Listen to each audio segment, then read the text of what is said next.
السلام علیکم، خوش آمدید کہتا ہوں آپ سب کو یہ کیسے میں۔ سزائے موت کے مجرم کو پھانسی دینے سے پہلے جلاد اس کے کان میں کیا کہتا ہے جو کوئی اور نہیں سنتا۔ ایک خاص صورت میں جلاد کو پھانسی پانے والے شخص کے پیر کیوں پکڑنا پڑ جاتے ہیں؟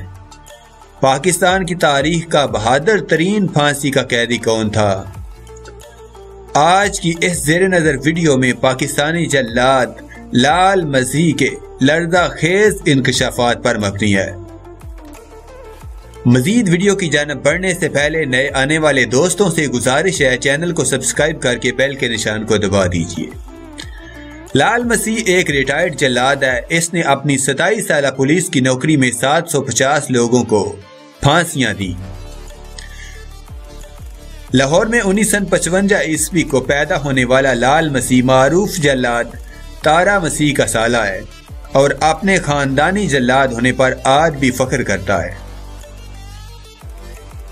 تارا مسیح وہ جلاد ہے جس کے والد نے معروف حریت پسند باغی بھگت سنگھ کو پھانسی دی تھی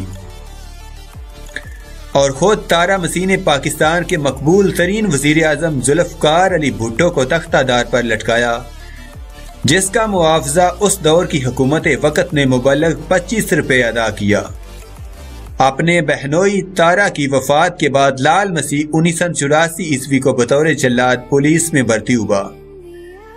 جلاد کا نام سنتے ہی ذہن میں ایک سفاک شخصیت کا تصور ابھرتا ہے، لیکن سچ تو یہ ہے کہ یہ لوگ صرف سرکاری احکامات کی پابندی کرتے ہیں۔ انہیں نہیں پتا ہوتا کہ جس کی زندگی کا یہ خاتمہ کرنے جا رہے ہیں وہ سزا کا حقدار تھا یا نہیں۔ انہیں صرف اپنی ڈیوٹی ادا کرنی ہوتی ہے۔ لال مسیح کے مطابق پاکستان میں پھانسی کے وقت 4 لوگ مجرم کے پاس موجود ہوتے ہیں، جس میں کیس کا جج، ایس پی اور کچھ پولیس کے آدمیوں کے ساتھ ایک ڈاکٹر بھی شامل ہوتا ہے۔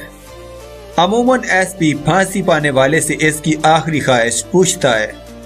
زیادہ تر مجرم اپنے بچوں کو پیار پہنچانے کی خواہش کا اظہار کرتے ہیں۔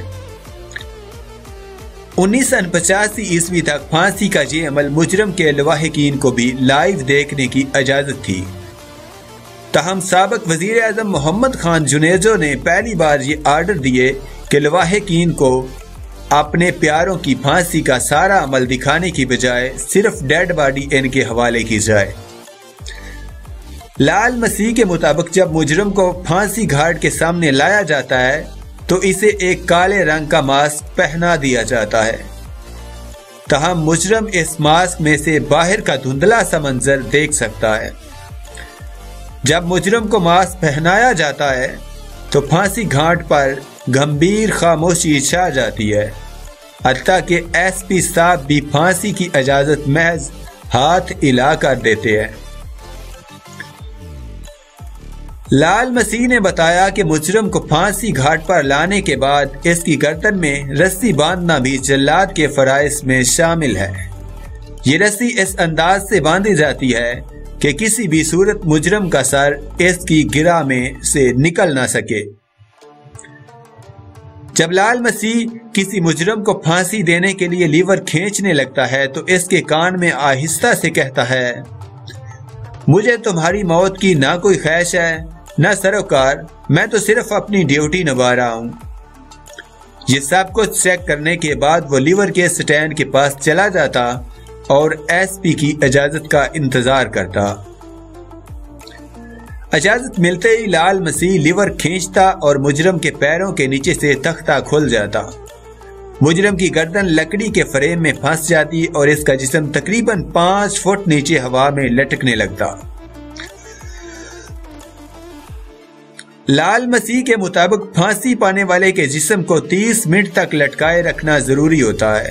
اس کے بعد اس کے لٹکے ہوئے جسم کے ہاتھ کالے ہونے کا انتظار کیا جاتا ہے۔ بعد ازاں ڈاکٹر مجرم کی موت کی تصدیق کرتا ہے، متعلقہ جج کاغذات پر سائن کرتا ہے اور لاش ورثاء کے حوالے کر دی جاتی ہے۔ لال مسیح نے بے شمار قاتلوں سے لے کر ٹاپ کے دہشت گردوں اور اشتہاریوں کو اپنے ہاتھوں سے پھانسیاں دیں، جن میں کئی پھانسیاں اس نے سرے عام دیں۔ لال مسیح کی تنخواہ 450 روپے تھی۔ تاہم اسے پورا پاکستان گھومنے کا موقع ملا، کیونکہ عموماً مجرم کو اس کے علاقے کی قریبی جیل میں ہی پھانسی دی جاتی ہے، اس لیے جہاں جہاں پھانسیاں ہوتی تھیں لال مسیح کو طلب کر لیا جاتا تھا۔ بی بی سی کی ایک رپورٹ کے مطابق ہندوستان میں فی پھانسی جلاد کو 10,000 روپے دیے جاتے ہیں۔ ہیومن رائٹس کمیشن کی 2013 عیسوی کی رپورٹ کہتی ہے کہ پاکستان میں 6,218 سزائے موت کے قیدی اپنی پھانسی کے منتظر ہیں۔ انڈیا میں تو پیشہ ورانہ جلادوں کی سخت کمی محسوس کی جا رہی ہے۔ اگر پاکستانی جلاد کا معاوضہ بھی انڈین جلاد کے مطابق ہو جائے تو آج کی تاریخ میں ساری پھانسیاں دینے کے بعد جلاد کو ملنے والی ممکنہ رقم لگ بھگ 6 کروڑ بنتی ہے۔ لال مسیح کا کہنا ہے کہ اس نے اپنے جلادی دور میں ڈاکٹرز، بینکار اور دیگر پیشوں سے تعلق رکھنے والے لوگوں کو بھی تختہ دار پر لٹکایا ہے۔